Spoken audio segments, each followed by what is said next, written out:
নমস্কার বন্ধুরা, আমি ঘাটাল থেকে তোমাদের সবার প্রিয় হাসি খুশি মিঠুদি। তো তোমাদের হাসি খুশি মিঠুদি এখন ডায়েটে আছে। ডায়েটের খাবারটা দেখে বুঝতে পারছো কতটা ডায়েট কন্ট্রোল করছে সে।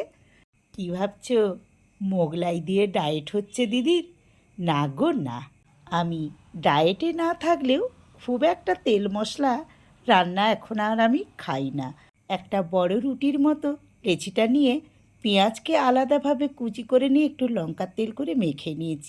রুটি বেলে নিয়ে মাঝখানে ওই পেঁয়াজ মাখাটা দিয়ে পাটিসাপটার মতো চারধার দিয়ে মুড়ি নিয়ে একটু হালকা বেলে নিয়ে অল্প তেলে একটু ভেজে নিয়েছি। হয়ে গেল রাতের খাওয়ার টেস্টি টেস্টি পেঁয়াজ পরোটা। সস দিয়ে খেয়ে নিলাম। আজ দুপুরের কোনো তরকারি রাতের জন্য আমি করে রাখিনি। আর পূর্ণিমা পড়ে যাওয়ায় ডিমটাও করলাম না। তো কেমন লাগলো জানিও কিন্তু।